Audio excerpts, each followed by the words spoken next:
few days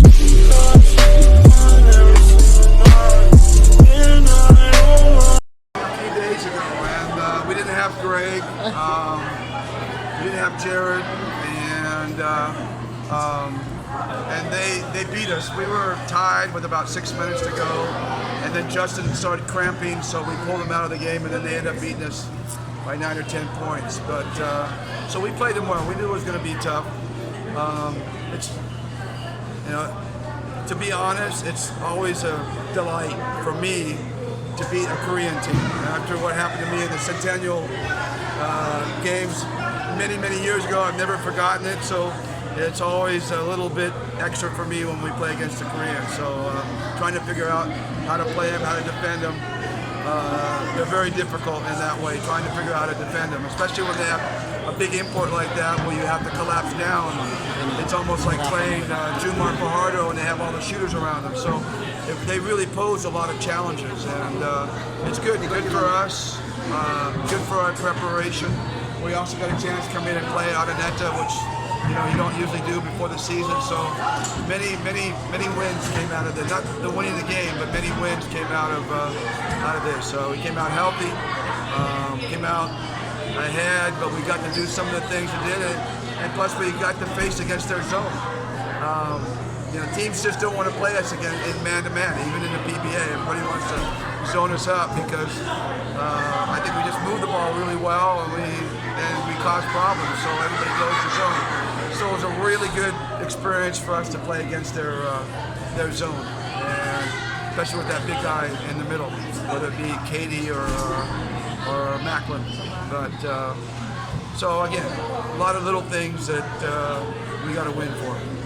Coach, it was a close game. Do you want to see more of that in the Governor's Cup?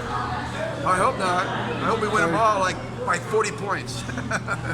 But of course, yeah, we're going to see a lot of those. A lot of good teams out, a lot of developing teams in the PBA right now. Northport is developing, even Columbia with Perez, and you got the regular teams. San McGill, of course, Tacotec, Pure Foods, Rain or Shine. Rain or Shine's made some moves. Alaska's made some moves. I think we open up against them, and so a lot of developing teams out there that are getting better and better. So the league's just getting harder and harder to win every night. So, but we're going to try. This is the one we missed out on last year. We won it 2 years in a row, but we missed out on it last year. And I know Justin is really motivated to win this one. Coach Stanley made a huge shot for you earlier. How do you like his adjustment already in the team? He's still adjusting. He's more of he's a really a tremendous ISO guy. He's great with the ball in his hands. He's great in the open court, which is kind of opposite of what my teams are really known for. The teams I coach, and we're more known for ball movement, passing the ball, try not to isolate too much. Even when we were running the triangle, we're not running the triangle now, but it's still the principles of it, and but it's all based on ball movement and player movement, and so that's a little bit of an adjustment for Stanley. But it gives us that one guy that if everything breaks down, we know we can get him the ball in his hands and he can make something happen like he did in that last play. We didn't get anything going through our offense and ball movement, but he was able to get it. Prince made a nice extra pass to him, and he hit that deep shot in the corner, tremendous shot. But between him and Justin, we have those guys now that can, that helps us out if the shot clock goes down, we can't get the ball up. So he's a talent, no doubt about it. He's just going to get better and better as he understands what we do, because he'll be able to use both types of his game, his ISO game and his great ball movement and vision game. What's the opportunities? No, we play on Sunday. Oh yeah. So it's only 4 days away. We are inviting the LG team to our practice on Thursday, and we're going to kind of do a small scrimmage with them. Basically, but Justin won't play, their imports won't play. They're not going to have their starters. Our starters won't play. It's just going to be the guys. Japik will play so they can get a little bit of feel. Julian, who just got back into town, his wife gave birth. He just arrived yesterday. wife gave birth in the States, so he hasn't had a chance to practice and play. So for those two guys and maybe Tay and Raymond, they'll get out and get some run with the bench players of the LG team. So that's planned on Thursday.